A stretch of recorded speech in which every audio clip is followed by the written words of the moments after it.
He's my other half, and we've been managing this business together. But there was one thing pulling me back, and I think I was scared to start because the few people I told about the business, they would look at it and be like, "Are you sure those things would sell? No one else is selling those things. Are you sure you're going to make money? Aren't you just wasting?" Like, I got a lot of that kind of feedback. My name is Louise, and I'm the founder, as she said, of Two Hearts. I have to push through no matter what. Even in times of losses, I'm going to have to stand back up and pick myself back up and continue fighting for myself through my business and, showing my products because I know they can make a difference. Yeah, I know there are people out there who want something different. Meet Louise Adeke, a woman that is juggling school, her business, and work at the same time.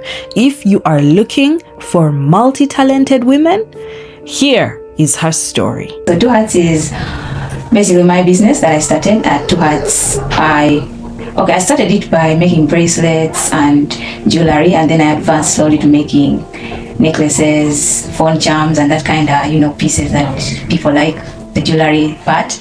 Yeah, but at the moment right now, we are two people that are managing Two Hearts. It is me and my other half. He's my other half, and we've been managing this business together. And for him, on his side, he does, printing of t-shirts and jumpers, things like that.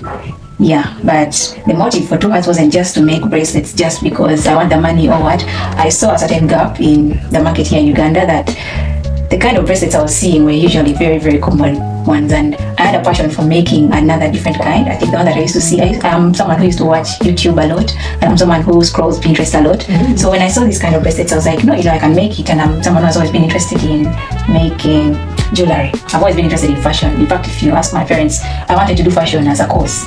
But yeah, I didn't end up that way. So I saw it as an opportunity to do what I love. So I started the investment, saving money to buy raw materials, and then finally starting it. And then I finally started it. Then later on, we joined it and then got the business to us. Wow, that's a very beautiful story. And I would like to know, before you started the business and before you started the entrepreneurship journey, what was your life like? What went through your mind? What were your thoughts during that time? So basically at that time, before I started it, the thought process started during vacations, in a 6th vacation. And I was like, of course I want to start a business. I want to, be able to make my own money. I don't want to be someone who is dependent on someone, my parents, things like that. So I want to be able to start early so that as time goes by, I have something, a stable source of income, if you could call it in that way. And of course, my next thought was, it has to be something that I love doing. I'm not going to just go and get a job where I'm repairing computers or something like that. So I was like, this is a very good opportunity for me to start out. I can use this back to watch videos, watch tutorials on how to make different bracelets, different necklaces. Yeah. And then I finally got the energy to actually start making it and then marketing myself. Yeah. Wow. How was that journey like, from the time of forming the idea to the time of actually starting? What was that one final push that you were like, you know what, let me just take action? I think it was the time when, of course, during vacation, I was seeing the videos, saving the videos on my phone, of course. And I actually remember I had the money to start up because I had my savings. But there was one thing pulling me back. And I think I was scared to start because the few people I told about the business, they would look at it and be like, are you sure those things would sell? No one else is selling those things. Are you sure you're going to make money? Aren't you just wasting? Like, I got a lot of that kind of feedback. So even me, I first hesitated. I was like, yeah, of course you love this thing, but you may be the only one who loves them. Your business will die in that way. But the final push, I think, was my sister. One time she was like, Louise, you come and escort me to town for her own business, to escort her. So I said, why don't I use this chance to go and buy my raw materials? I was like, let me stop procrastinating, let me stop pushing it. At least the only way to find out is to actually do it.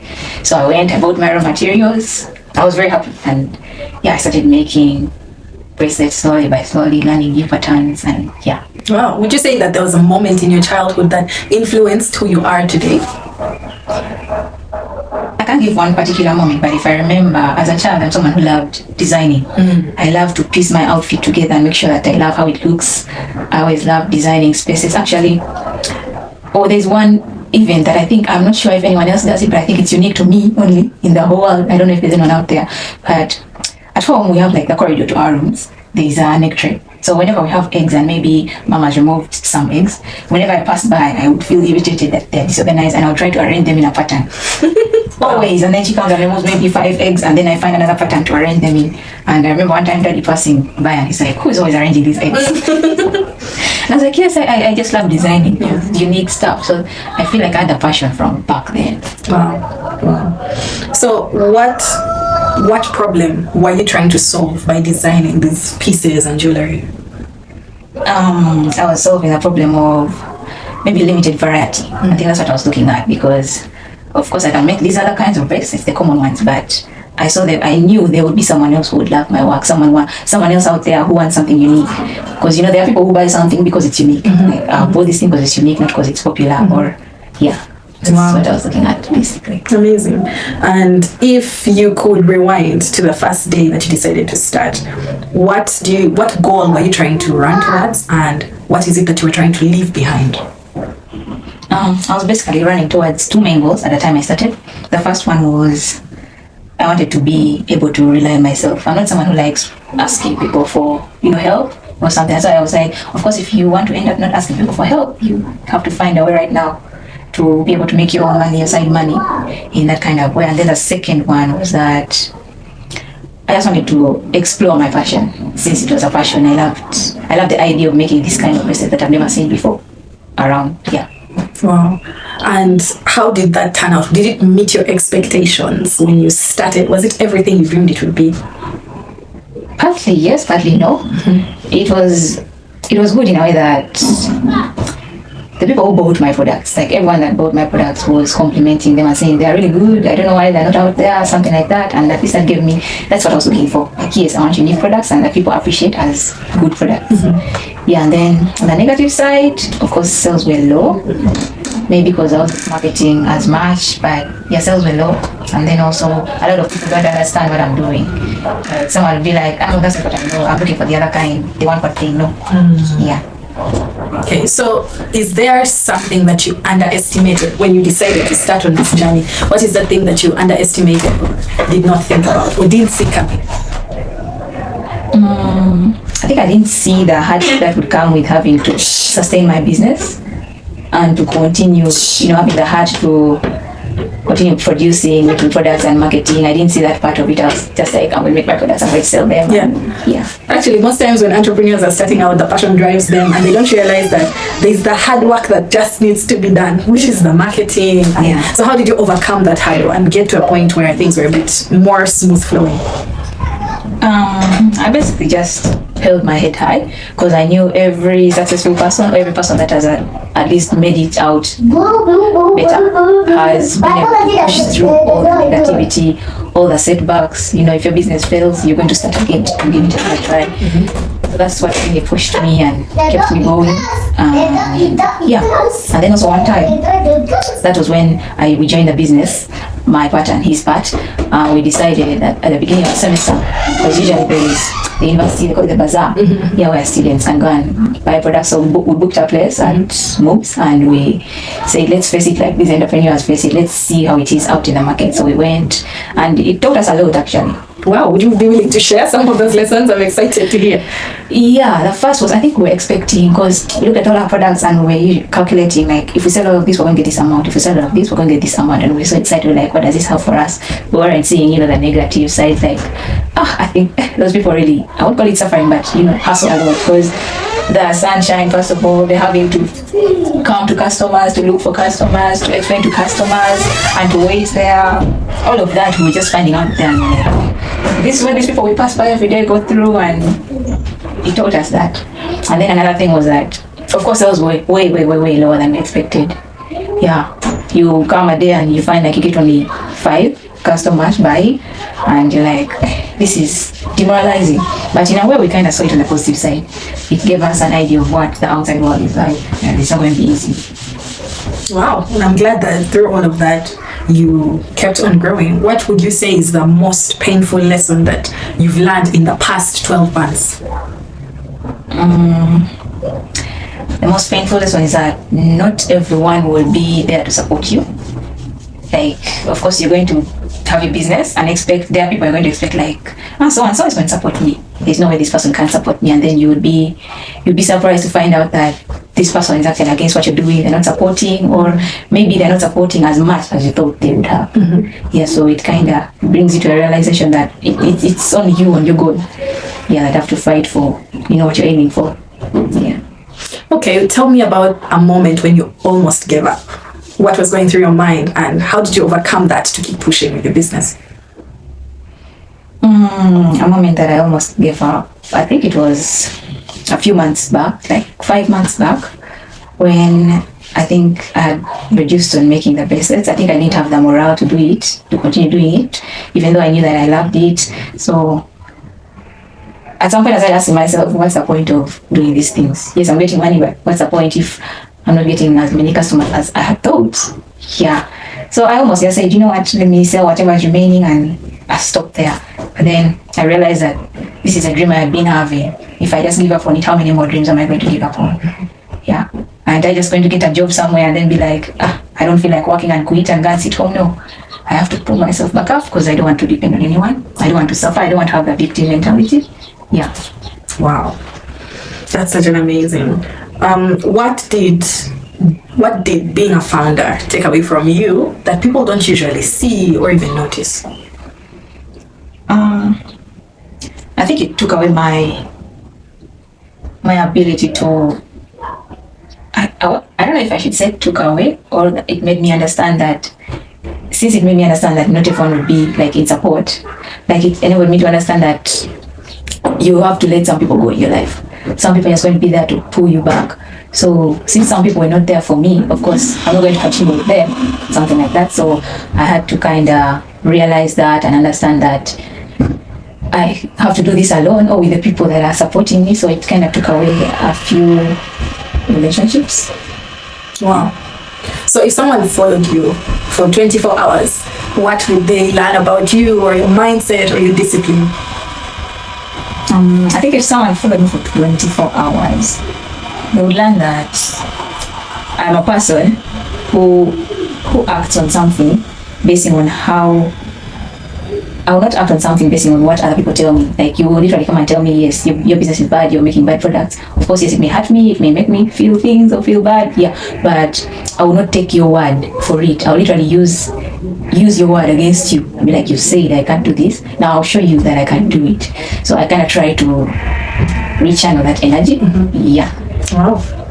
What about the decisions that you made that changed the entire trajectory? What's that decision that you made that changed the entire trajectory of Two Hearts? I think it was the decision to actually combine the business with my partner's side of his business. To combine it, at least it made me know that there's no giving up, because now if I give up, even his side dies. So that kind of pushes me, and I continue doing it, That's amazing. How do you handle the pressure of being responsible for the clients and the products that they're paying you for? There's that kind of pressure that builds. How do you go about it? Yeah, the pressure is actually there, especially when, say, you get a client who does not, or who finds a fault in the product you've made for them, because these are handmade things. Of course, there are faults here and there. So when I was starting out, there were a lot of issues. You find out, oh, this is not the best product to buy, it was supposed to be the other one. So there's that kind of learning. So with that came, of course, complaints from some customers, but I decided to take it positively. I wouldn't take their words like, this one just doesn't appreciate my products, or abuse the person. No, I would actually ask them, like, give me feedback. What is negative about the product I've given you? Is it that it doesn't fit? Is it that it gets snapped? So I would want to know what issues they're facing in the product, so that I can improve it next time. Wow, that's really good. And during this journey, what is it that you learned about money that you didn't know before? I learned that, you can get a big sum of money, a big amount of money, but that money can go away in a minute. That is what I learned. Like, that's the biggest lesson I learned, because it showed me you would get money, and then of course if you don't account for it well, if you don't store it well, you're going to use it. You're definitely going to use it, and you're going to come back to zero. So it's like you're using your business to fund your life, yet the aim of this was to fund savings for the future and investments, something like that. Wow. What's that one thing about you or your business that people misunderstand?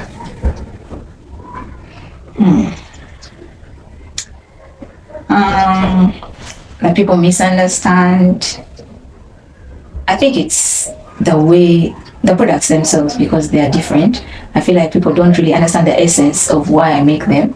Because someone would inbox me on WhatsApp and be like, oh, how do you make bracelets? Let me see.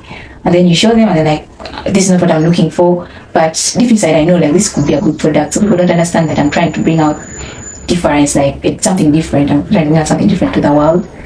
Yeah, people want what's common, what they know. Wow. What is the hardest truth that you had to tell yourself as the owner of this business? I had to tell myself that I have to push through no matter what. Even in times of losses, I'm going to have to stand back up and pick myself back up and continue fighting for myself through my business and, show my products, because I know they can make a difference. Yeah, I know there are people out there who want something different. Yeah. Amazing. And if the world ended, assuming, or if everything was taken away from you, what is that one part of you that would not be shaken, that would remain untouched? If everything was gone, the money, the business, the customers, clients, what is that part of you that would remain untouched? I think it would be my will to start over again and to continue with what I had before. To start over again, building from scratch. Yeah. I'm trying to get back what I had lost. I wouldn't take that for, this is done. No. I think I would say, okay, it has taught me a lesson. Let me start again with different strategy, with a different approach. Mm-hmm. Yeah. Oh. And in the next 20 years, what would you want people to say about Two Hearts? Of course, the first thing is that I would want them to say that, our products are different and they're unique and they're good. But I'd also want them to say that my products speak out what, should I say, my feelings or what I'm trying to portray out to the world. Because as I'm making these products, I make them with my own idea. I don't just make, like, you see these usual bracelets, you're going to just put beads and finish and do. But I'm going to think and be like, say this one I'm wearing here. It's very unique. Mm-hmm. Like I would look at it and, craft it, with love. And I want my customers to feel the difference it gives them. And kind of brings the confidence, like, yes, my products are unique. What I bought is unique and I love it and it's long lasting. Yeah. Amazing. What kind of woman do you think you are becoming in the process of all of this? And what do you want this to bring out of you?